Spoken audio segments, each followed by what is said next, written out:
third is Suarez. Goodell comes running in. He's under it, makes the catch. Here's the throw to the plate. It's in the air. He is out! Cameron Red hangs on! Oh, man, what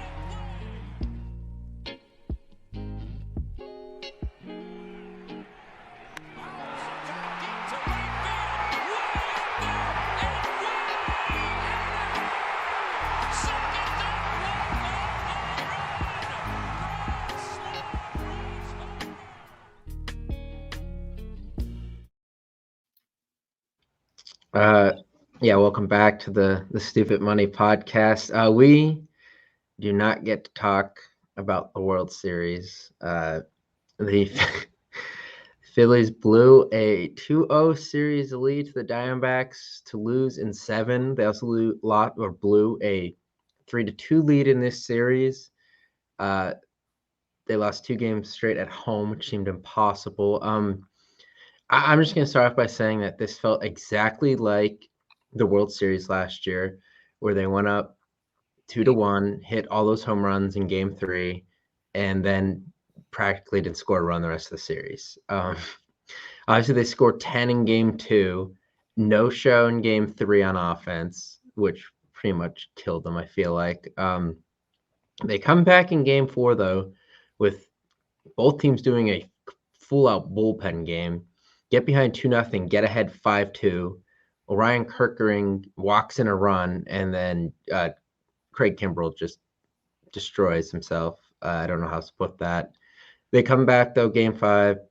Offense clicks. They hit 3 home runs. Wheeler's awesome. They win 6-1. They come home. Nola gets ambushed early. The offense never shows up. Game 7, the offense just never showed up. I mean, they gave up, four runs in that game? They only scored 2. I think if you would have told me they only gave up 4, I would have said they'd probably win that game. There was a lot of jinxes that went on here that we have to get into. Jack Fritz on his podcast pretty much did a victory lap after Game 2, which was really bad. I know a lot of people were mad about that. Garrett Stubbs talked about celebrating in the pool in Arizona. That didn't help. And then before Game 7, Chris Mad Dog Russo said he'd retire if the Diamondbacks won the game. There were a lot of things that you're just like, shit, like they're done. And it pretty much happened. The Diamondbacks pulled the Phillies from last year, which I know we talked about in the preview that could happen, and it pretty much did. But this is about as disappointing as it could get. Yeah, it definitely tops the World Series for me from last year. I think it's probably safe to say that it is the most disappointed, upset I've been over a sports loss in my life. Just because of circumstances. I feel like, after we beat the Braves, you kind of look at the field and it was like, okay, well, the Astros are still there, but they're down as opposed to last year. The Rangers offense is really good, but you don't really know what you're going to get with that pitching staff, especially the bullpen.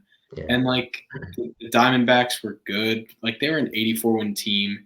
And then especially after the first 2 games, when you handle Gallen and Kelly like you did, I mean, the at-bats still weren't great, but you hit home runs with ease. You put up a 10 spot in the second game, and then you just completely choke it away when you had the World Series. Basically, like, everyone was saying that they were the favorites, and if you look at it on paper, it made sense. It was tough for me because you look at the season as a whole, and there were so many different moments that were just so insane to think about, from the Turner ovation, the cycle, the no-hitter. There were just so many different things that you kind of point to. I know you mentioned Jack Fritz, but they talk about it a lot on their podcast, the video yearbook. There are so many different video yearbook moments, and then they kind of just puke on themselves and basically spoil any excitement personally that I had, because you kind of look back at it and you think, oh, well, it was a good season. But I think if you're kind of looking at how this team structure is and what the expectation was. Last year was the year for the good season stuff when you kind of burst onto the scene. You're the last team in, and there's no real expectations. But I mean, you're a top 5 payroll in baseball. The expectation every year should be to win a World Series. And obviously, an NLCS appearance is nice, but I think with the capital and the expectation and the reality that they were 2 wins away from it last year, I think you can kind of say that losing in the NLCS, especially to a lesser team, especially in the way that it happened, it's a disappointment. Yeah, I mean, there's 2 moments obviously that stick out to me. Do you remember when we signed Craig Kimbrell and everyone made a big deal out of his numbers? And I brought up to you that, hey, he was actually pretty good, except when he pitched in Arizona. Yep. What happened when he went to Arizona? He blew 2 freaking games. Yeah. I mean, the problem was Orion Kerkering kind of fell off in the playoffs, and I think it hurt them. They had Hoffman, and I think they could have trusted Dominguez more than they did in this series. Dominguez looked really good against Acuna in the Braves series. Mm-hmm. Kind of turned a corner, and then they kind of tucked him away again. I was very confused by that. That 8th inning in Game 4 is just the worst. A pinch hit guy, a rookie who is hitting 180 or whatever, comes up and just serves a home run. And then on top of that, you walk 2 guys and then give up a hit, and the lead's gone. It's bad enough you blew it where it was tied, then you ended it. They could not touch the Diamondbacks back into the bullpen in this series. It wasn't even close. The Mariners, I'm going to give you the biggest middle finger in the world because I don't know why the hell you guys keep trading your closers. I really wish you would stop doing that because it did not help the Phillies here. That's just like second straight time they've traded their closer and then went on a run and ended up like 2 games short of the playoffs, and then the team got mad at the GM. Yeah, the last 3 years going back, the Braves, the Phillies, and the Diamondbacks, they have the Mariners finished the season with a better record than the last 3 National League representatives in the World Series. Yeah, so I mean, screw them. They didn't help this situation. But Game 6 and 7, what Schwarber, Harper, Turner, Castellanos had 1 combined hit or something like that. That's why they lost. I think it was the Schwarber double in Game 7. Yeah, which he did not get to third base on. I don't understand in that situation. They're down by a run. It's 3-2. Leadoff double. What is that? The 5th or the 6th, I think. Bottom of the 5th, I think it was. Yeah. Turner bunts on the first pitch and almost lays down like a backspin bunt that he would have been safe on because it would have just stuck in the ground. Mm-hmm. And then it went foul. They didn't go back to it then. I don't know what it is. He struck out or whatever. Roll over grounder to third. Roll over. So he can't advance Schwarber. And then Harper comes up and hits one of the warning track, which it would have tied the game. Now, of course, the Diamondbacks do score later in the game, but like different situations could have happened if that game's tied. It's just they could not play small ball, whereas the Diamondbacks just singled them to death. Yeah, and it was the difference. I think a lot of it, just looking at this series and even going back to the World Series last year, I just think it's a lot of like different microcosms of Rob Thompson's ability to manage in big games. Like I think last year in the World Series, he fell victim to the analytics of facing a lineup the 3rd time, which we saw with Wheeler. But then this year, it seemed like he was kind of chasing his tail and trying to make up for that. We'll talk about Game 7 specifically, but like letting Ranger then face the lineup a 3rd time, which I was scared enough with Ketel Marte because that guy was nails all series, especially Rangers start in Game 3. Marte hit 2 doubles off of him and smoked the ball every at bat. But Ranger handled him. I think he struck him out 3 times in Game 7. Mm-hmm. But then you let him – I get the lefty-lefty matchup, but Corbin Carroll was already 2 for 2. And it's not that the balls were hit hard, but he saw Rangers 7 times in this series at this point. And you pitch a guy the same way the entire series. I get you follow your scouting report, but when you throw a professional hitter 30 pitches that are all the same, whether it's a sinker or a cutter – on the inside half, like they're going to guess right on the 31st pitch. Like literally every single pitch to Carroll was on the inside line of the strike zone box. Like at some point you have to mix a cutter away or a curveball away just to change his eyesight, because he just got to a point in game 6 and 7 where he was guessing where the fastball was going to be inside, and it was there every time, and he was just killing you. They had 2 guys in the lineup that beat you the entire series between Alec Thomas and Ketel Marte, and then you let their best player get hot in the last game of the season, and it ultimately ended your season. Yeah, they kept the heart of the Diamondbacks order in check. I think Christian Walker was horrible. Yeah, he had the 1 hit, I think. Tommy Pham had the home run in game 6. I don't think he did a thing outside of that. Gurriel mixed it. He had a homer, I know, a couple doubles, but like for the most part, they held the meat of that order in check. It was just mostly Marte and Moreno killed them. And the other thing is they let Diamondbacks get way too aggressive on the base paths. It just seemed like every inning they had a guy on second, and it wasn't because of a double. It was because of a single, and then they stole, and that ultimately cost the Phillies, I think, 2 runs in that game. It was not good. They got owned there. Rojas, I mean, look, the defense is great, but it was clear they were struggling to score runs. I honestly would have kept him out of the game 7 lineup, if I'm being honest, because he had a situation where it was early in the game. It was only the third, I think. You had runners on the corners, I think, with 2 outs, and they walked Marsh to get to Rojas, and he just struck out. Yeah. Like Pache's not great, but I think he gives you a little more discipline than Rojas does at this point, where maybe he can battle enough to even work out a walk, get a run in, and turn it over for Schwarber. I don't know. And then they come out today during the end of the year press conference, and they're like, yeah, Rojas probably starts next year in AAA because we weren't, overly thrilled with the bat. Well, then it's like, why is he in there in these games that really, really mattered? Obviously, it's just very confusing. Not changing the lineup. I get it. Bohm and Stott were really good in game 7 then, but just some of the stuff was odd. But at the end of the day, the big guys did not come up unless it was a home run. I mean, you had Turner and Harper up with an out and 2 guys on in the 7th, and they both were just swinging for the fence. Whereas if both of them even if just one of them puts one in the gap and then the other just hits a fly ball, you have a tie game or you're ahead. So it was just a lot of stupid things where once again they just overly relied on the home run.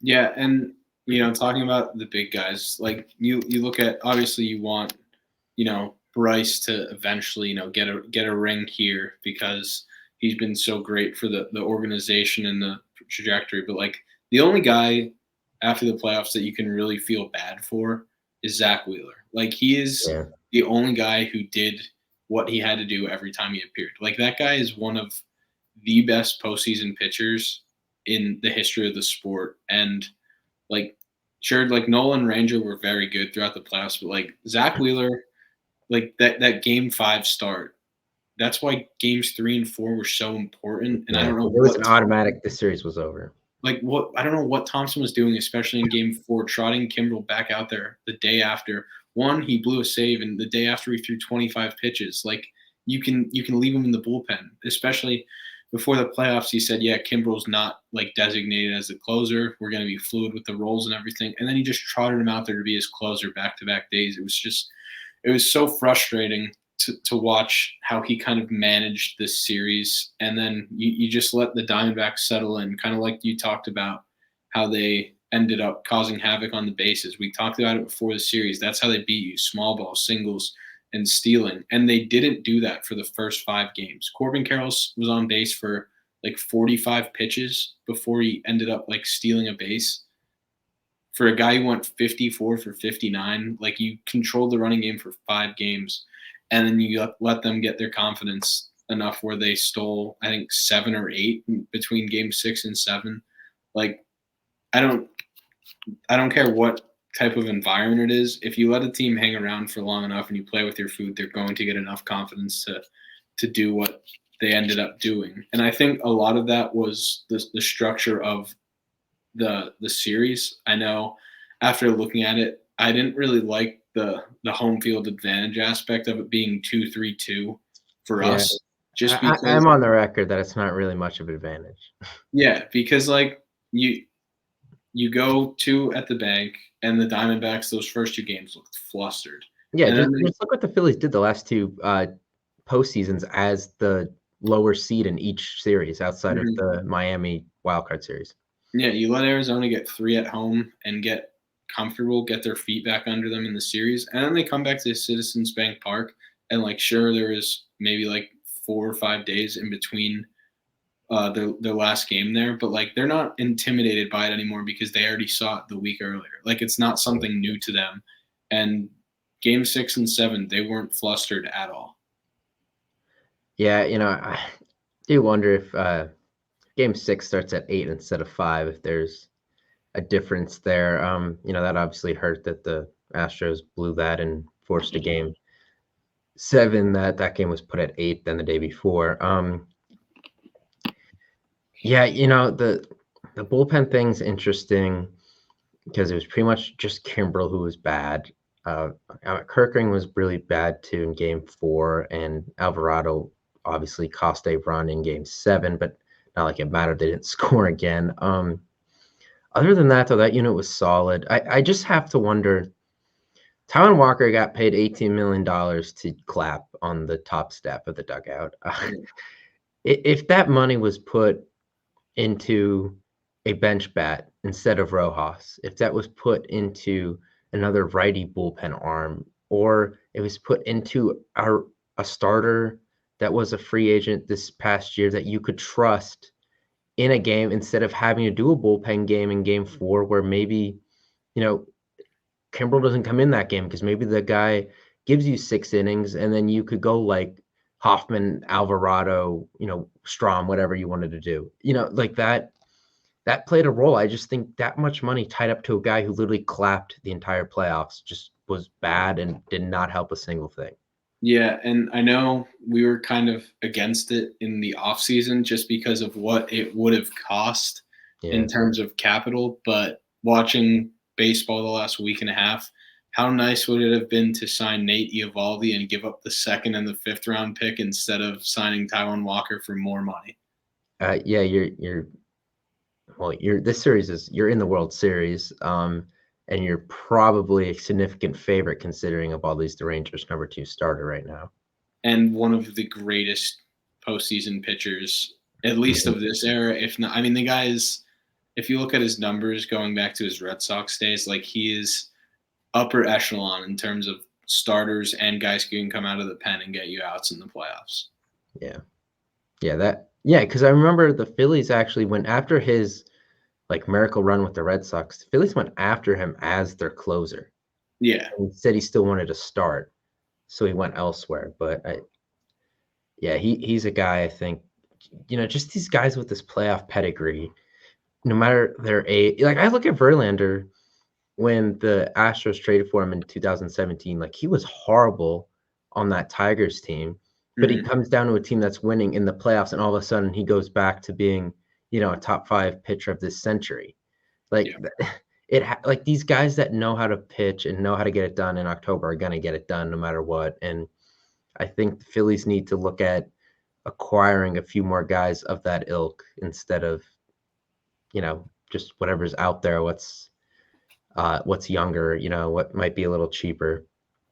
Yeah, it'll be interesting because if you look at his playoff numbers, aside from like 2 starts, Nola's been like very good in the playoffs. Even, I mean, you can't fault him. He gave up the 3 runs in that game 6, but like he settled in and he gave you 5 innings and 3 runs. Like that's a good start for, a playoff outing.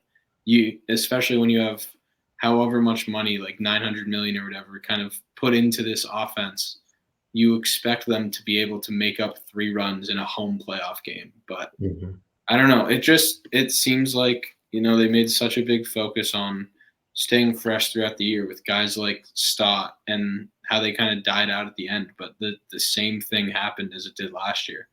They have that one explosive game and then it kind of dies out. And I saw a stat, teams that win in the playoffs, I think teams that win in the playoffs by a score of 10-0, I think it's happened 4 times, and none of them have won the series.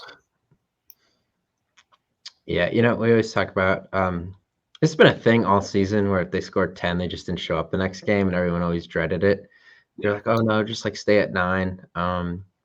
Yeah, it showed up again, and I don't know how to explain it. This offense lacks the ability to get things done when they can't get the ball over the fence, and I thought Trey Turner could be a guy to solve some of that, and instead he pretty much turned into the rest of them, Mhm. where it was home run or bust. And I know the Phillies fired their assistant hitting coach today. Uh, I mean, you have to start looking at like Kevin Long, where Trey Turner pretty much put in a career year power wise, but his average was as low as it's ever been, and he struck out as much as he ever has. Like that kind of stuff, it's starting to magnify in a sense, especially when a guy you kind of brought in here to just hit singles and doubles and steal bases, and he's trying to turn into a 35 home run bat all of a sudden at age 31. Yeah, I don't. It's just so tough because like he did have Kevin Long in Washington, and he Yeah. was elite bat to ball there. But I don't know what. I don't know if it's just kind of lumping in with. It just seems like the approaches were just so inconsistent. Like for the first game and the second game, they were so good approach wise, and then Mhm.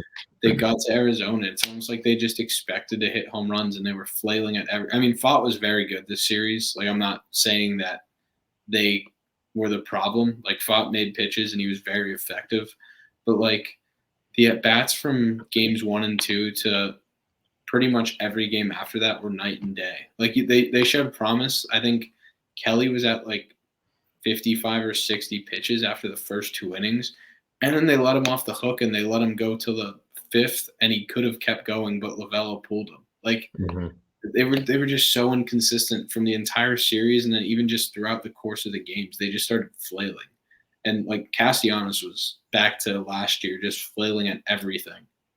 And we talked about how having a guy like him in the Braves series hitting seventh deepens your lineup, but then it just turned into a black hole down there. Yeah, it's honestly the second straight year where Castellanos was what we thought he was getting. The Phillies probably have 2 rings right now. Yeah, I think he has been a significant problem, obviously last year, and then the end of this series, he really killed them. I do really think if you got the dude from the Reds, you have a ring, and you're looking at number 2 right now. I think if you got the dude from anywhere but Philly, Mm-hmm. Yeah, even the you one on the Cubs that one year where he hit like 60 doubles. or even in Detroit where he became the kind of reputation hitter that we think we're going to get. Like I'm it's just the inconsistency with these guys, and you kind of look at the void that Reese Hoskins kind of left throughout the lineup, but like Yeah. at the same time, he's just as streaky. Like everyone obviously Reese had a good playoff stretch last year as far as hitting home runs goes, but I'm pretty sure he hit like around 200, if not under, throughout the entirety of the playoffs. So like he's just as streaky as everyone else, and I don't know like obviously Bohm wasn't great, and you'd rather have Reese in that 4 spot protecting Harper there, but like it's just more of the same. Yeah, it really is. And I don't want to get into the offseason stuff too much here, but obviously interesting decisions to be made with Hoskins, a free agent, and I don't know. I mean, what do you do with Taiwan Walker and Nick Castellanos, 2 guys that you're giving almost what 40 something million a year combined, and they both I think pretty much no showed for you in the NLCS. yeah. I just we talked you kind of talked about that Rojas bases loaded bet, and I've just been thinking about like what if like why was Taiwan Walker on the roster if you weren't even gonna have him walk down to the bullpen, and could a guy like Reese Yeah. Hoskins gotten that at bat, or could a guy like Reese Hoskins been up to bat instead of Jake Cave to end the season? Like Mhm. I know Dombrowski kind of talked, not getting too far into the offseason, but Dombrowski kind of talked about focusing on that deeper bench. And I mean, we talked about it at the deadline. Like even obviously Rojas's defense was incredible throughout the entire second half and the course of the playoffs. But even like an Adam Duvall, you trust him enough in left field. You have Marsh play center since he was going so well in the playoffs. And like an Adam Duvall where a Marsh hitting ninth is up in that spot instead of Rojas, who had 3 hits all series and maybe 4 or 5 hits all playoffs. Yeah. Yeah. And then there's Castro, who you traded for, and I think he started 4 games this year, if that. I mean, it's just that was their bench move, and it did nothing. The dude didn't see the field in the playoffs, I think, outside of the 10-0 game as a defensive replacement. So, yeah, they made a lot of depth moves that didn't work, where, the front line still looked good, but they made the trade deadline was solely to get them to the playoffs. It was to keep guys healthy so they could keep, like Wheeler. Lorenzen was solely to take innings off Wheeler and Nola's arms, and which was good.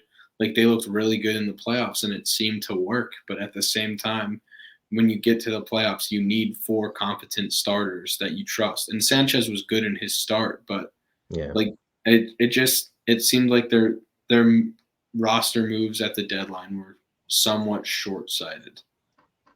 Yeah, they definitely were. And I know we both kind of complained about it. And the pushback was, well, the Stars have to play like the Stars. Well, And they didn't, and that's what cost them the season, which is fair. But even so, though, you were still there, like where it came down to a game 7 where you had guys on to win the game in the later innings, like an Adam Duvall instead of Rojas, or some reliever, some righty reliever over Kimbrel, wins you this series still, maybe. And it did. That's the frustrating part is I know we want to rely on these big name guys making all the money, but it doesn't always happen. And honestly, they carried you to where you were up 2-0 in the NLCS. So somebody else had to step up. And I know Bowman's then and Marsh stepped up in game 7, but it was too little too late, honestly, with how bad everything else went. Yeah, and I think kind of looking on like a positive side and looking at the future of what this roster looks like, I think the playoffs, specifically the NLCS, was very encouraging for what Brandon Marsh's future kind of looks like, especially, I mean, he was hitting righties and lefties effectively, and he was a Gold Glove finalist last year in left field. If that's the route you kind of take with what Harper does moving forward, or even if you kind of want to rotate that Castellanos and Schwarber at DH type thing, like I think, the second half of the season definitely worried me about Marsh and where he kind of stood. But I think the playoffs definitely reassured. I think he's under contract until your team control until 2027. So like you have a really good young piece in Brandon Marsh moving forward. Yeah, I'm comfortable with him being on the team. Stott kind of did what he did last year, where he totally ran out of gas in the playoffs, it seemed like. And then he kind of brought it back in game 7, where his at-bats looked better. But between the end of the regular season and then it wasn't. And well, between the Grand Slam, game 2 of the wild card round, to game 7 of the NLCS, he did not look good. No. So that's a concern for me. They can't have this consistently happen with him in the playoffs for the next 5 years or so. Like he needs to be where he's at in the regular season. And I guess, them sitting him the amount of times during the regular season where people complained about him just not facing lefties, maybe, there was some merit there because he hasn't looked that great when it came playoff time. Yeah, the kids definitely kind of have to grow up a bit between, kind of fizzling it at the end. Bohm didn't have a great postseason last year or this year particularly, and then just like the tantrums afterwards, breaking the bat, walking back. Like I get it, it's annoying, and I appreciate it that he actually, showed some sort of effort or like semblance that he cared. But at the same time, like it's just when you struggled the whole postseason and your last image is kind of walking back, pouting, snapping your bat off the ground. Like you gotta, I think that's what contributes to the struggle, him being so far in his head like that. And I think those explosions only make it worse. So we kind of have to, if Bohm's a long-term piece of the team, we kind of have to shore that up moving forward. Yeah, definitely. All right, this has been a half-hour rant. I think we're good here. We're going to wait till the World Series is over and some of the dust settles, start talking about the off season, because it's an interesting one for the Phillies. Obviously, the two kind of franchise cornerstones of the past decade, and Aaron Nola and Rhys Hoskins are free agents. So it's an interesting dynamic. And as I mentioned, what are you going to do with big money guys like Taijuan Walker and Nick Castellanos who just haven't performed in the playoffs? So a lot to get into. We're going to take a little break, though, get this out of the system, but we'll be back in the near future to talk about that.